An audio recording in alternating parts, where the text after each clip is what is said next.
Hey, what's up, Visionaries? Welcome back to the Arc Vision Fam Jam. My name is Anton. Hopefully all of you guys are having a fantastic day because our supporter squad request today from Patreon is from Arturo. And this is LENNOX, No More I Love Yous. And I did look up the lyrics before on Genius so we can break them down at the end of the song. But before we get into this one, I do want to say you guys rock. Thank you for all of the love. Also, if you guys want to support the channel at the same time, get exclusive access to uncut full album reactions and request songs and albums for us to react to. Yeah, you guys in the support squad choose every single song we do. So if you want all of that kind of stuff for the price of a large pizza, definitely join everyone in the supporter squad on Patreon, and that is what funds the entire channel. So if you want to help support us, that is definitely how, and get a whole bunch of cool exclusive perks. Definitely do that. And of course, shout out to my supporters. Thank you very much. You are the very best. I love you. And of course, to everyone else, if you guys want to hang out with myself and the entire Arc Vision community, we're on Discord. Find us there. It's free to anyone who doesn't know. Links to that down below, and also links to my podcast and official merchandise if you're interested. And that's it. So let's get into LENNOX, No More I Love Yous.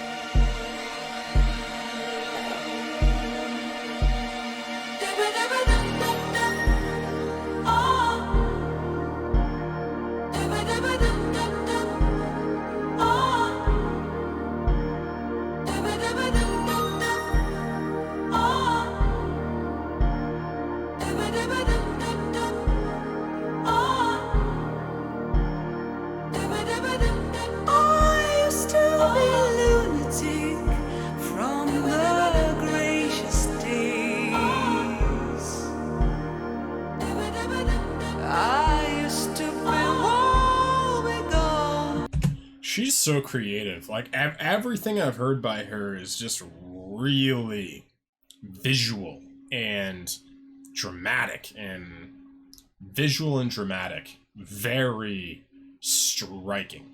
All the videos, just even the music is just, there's such a feeling to it. Such a, like, just, yeah, look at her eyes right there. Like, it's just interesting. Like, she's a striking person. And her voice is interesting in this song, too. I think it goes a bit higher than I'm used to with her. But anyway, let's get back into it. I used to be where we go, and so restless nights.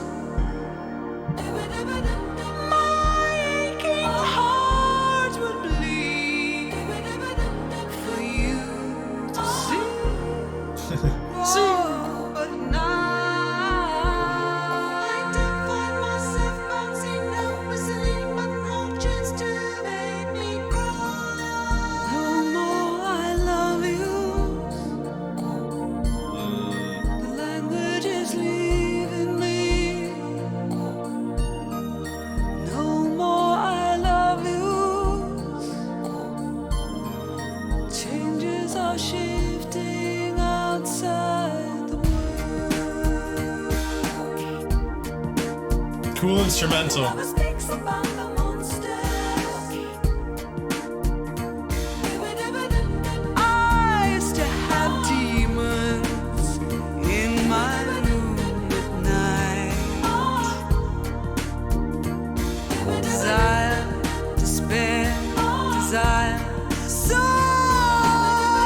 many monsters. Oh, but now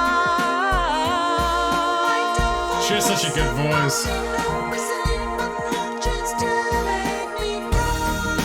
no more I love yous.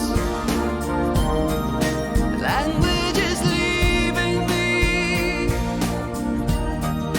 No more I love yous. The language is leaving me in silence. No more I love yous.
That's interesting.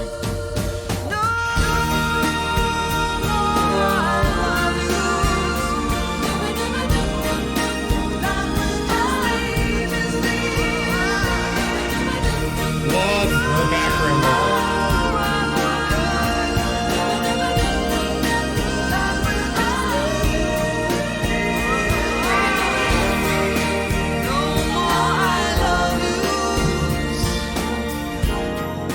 Changes are shifting outside.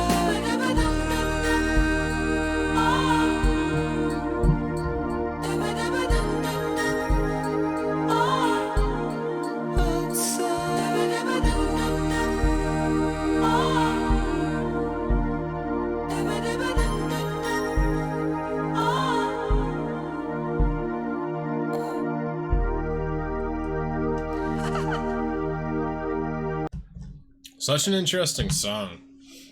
Really interesting lyrics too. Like they were really striking when I read them beforehand. No more I love yous. What is it? The world is shifting outside of the word. If that's correct. Like what I got from that was like our world is becoming more jaded. Like that's my understanding of it. It's like the word I love you is always gonna be there, but the world outside of that word is shifting. It's becoming more jaded. You know, we might say I love you. You could also even look at it like we say I love you too much without meaning. Like a word I love you should be essentially sacred. But we just I love you, see ya, I love you. Like, you know what I mean? Like it's just kind of there's a weight to that word. There's a weight to that emotion, that feeling, love. Love is intense. Love is a lot of things. You know what I mean? Even the word love has so many different definitions. Like you can love a dog. You can like love can mean the love you have for a dog. Love can mean the love you have for a son. Love can mean or a daughter, son, whatever. Love can have what you mean for a friend. Love can be what you have for an intimate partner, someone you are in love with, that you're making love to. You know what I mean? It's like love is this interesting word that has become so diluted. The world outside of the word has become so diluted in the way that it uses it. And there's no more I love yous in the actual sense. It's becoming increasingly more rare to say I love you and actually mean it. Like I say I love you a lot. I say that a lot. And for the most part, I definitely feel like I mean it. But again, there's different ways to say it. And also the way I say it's different. Like if I say I love you to a close friend, that's very different than the way I say it. Yeah, I mean, like I'm like sometimes I'll say to Della, "I love you," like you know what I mean, like with like Lola, like she'll just make me laugh, and like it's just interesting. It's like I definitely feel it, and also I am a very loving person, so like even when I say I love you to some of you on like Discord or when we're talking, like I mean that 100%. Again, it's different than if like we're in a relationship. You know what I mean? There would be a whole other I think that's it. There would be a whole other dimension to that word. Because I love people as human beings. I accept their existence on the planet. I would not want them not to be here. Right? Like some of you, like I've said, I love you in ways that I'm even shocked by. Because you'll reach out to me about like, you know, thinking of killing yourselves or suicide or you've been molested or raped, and like part of me is just like, I barely know you, but just as one human being to another, like I love you. Like and when I say that, I mean like I value your existence. Just because I value everybody's existence. Like, you know, I even want to value the existence of people that I don't want to. You know what I mean? It's like I like, you know, as part of my just idea, like I believe everybody is worthy of redemption. If you have the capacity for empathy, that is. There's some people but I don't even know. I don't even know, because apparently with some of the stuff on like psychopaths, And sociopaths, apparently they can be created, formed. So does that mean that you get someone who actually could be an incredible human being, but you starve them of love their entire lives and abuse them and break them, you break their humanity to the point where they become a sociopath? It's like, just in my understanding, I'm like, if you can break someone, you can rebuild them. That's just my thoughts. So I like, obviously, that's a whole other story when they've killed your child. That'd be hard. That'd be difficult to forgive. Very difficult. But I'd want to. Like, I was even thinking about, I was reading a book. I've been reading a book for the last, I'm a slow reader. First of all, I read before bed. I read fiction a lot. And I'm reading this book right now called The Bone Clocks by David Mitchell, who wrote Cloud Atlas. Brilliant book. Spoilers to anyone who wants to read. I just thought, I was like, yeah, this is a good book. But at the end, it turns into a very kind of dystopian world, right? And apparently the whole synopsis is, after we've used up all the oil in the world, we ran out of oil, we kind of, society fell apart, right? And you get these raiders who they raid. It's just like the classic dystopian thing of the fall of civilization, right? And we all descend into monsters. And I was just thinking, I was just like, how do you stop that? The only way to, stop that, and I feel like survive that scenario, is, people have to evolve, now. You know what I mean? We have to evolve now. So if that scenario happens, we don't just destroy each other and rape and kill and steal and all this stuff. And yeah, that's tough. Because, I have this belief, just to myself, that I feel it's very difficult to judge people's big behaviors if I take part in the same behavior on a micro scale. So let's say someone robs a bank. I have a hard time judging that person because I've stolen food, or I've stolen small things, you know what I mean? I've, taken someone's olive oil without asking when I lived with them in college, you know what I mean? But it's like, okay, I did the same thing on a small scale, and it was fueled by the same emotion, me not feeling like I had enough, right? Survival. So it's like, I feel like part of this thing is you almost have to,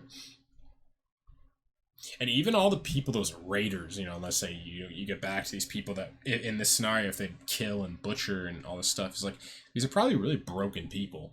And then they get into a society that demonizes them for making mistakes, and then it shames them until they turn into the very monster that they're being told they are, before they're actually a monster at all. They're just someone who messed up. And so I feel like we create monsters through shame, to those that are not monsters, that are not born monsters. And yeah, I don't know. Like anything, I always come back to forgiveness and kind of shame and stuff. I feel like we need to just accept each other's faults and just try to see where people are coming from. There's even this old idea of enlightenment, where to reach enlightenment, which is a verb, not a noun, you have to transcend and incorporate, and actually bring that in. So if you transcend the part of you that steals or something, you have to incorporate the part of you that steals too. You have to see, rather than now being like, oh, I'm above that, so now I'm going to judge everyone who steals. You have to see that there's a part of you that steals. And just because you're transcended above it, that still is part of your old self. And you have to look at yourself as this lineage of different parts of you, right? And then also when you judge people, you literally split them off from you. It's an act of loneliness and isolation. You're saying, you are not like me. You are beneath me. You are not on the same tier to even interact with me, right? That's what you're doing when you're judging somebody. You're making them, you're separating yourself from them emotionally. And again, what does separation do? That's how you create sociopath. That's how you create cancer. All cancer is a rogue cell that has no feeling of connection with the host, with the rest of the civilization of cells. So if you see murderers and all the, like, and even to a lesser degree, just people that steal and rob stuff. It's like comes kind of from the same thing. They become isolated from the greater society. So maybe part of the antidote is we literally have to get so inclusive, but not in a BS way, not in a fake way, but in a real way. Like, because again, you have to include those that you don't like. You have to accept their existence without wanting to change them too. Because again, you're not forgiving and you're not accepting people if you're expecting them to change. That's not acceptance. That's again, it's just judgment masked as acceptance, right? So like that's the difficulty of it, is like you actually have to accept them as they are. But anyway, that's all I'll say about that. I'll save the rest for another video. But anyway, loved this one very much. What were your thoughts? What are your favorite Annie Lennox songs? LENNOX. Forget how you guys said it was LENNOX. I think it's LENNOX. Annie Lennox. What are your favorite Annie Lennox songs right now? Let me know in the comment section down below. And if you guys enjoyed the video, definitely give it a like. That'd be very helpful with the YouTube algorithm if you choose to do so. And that's it. So I'll see all of you guys again tomorrow. I love you. Peace.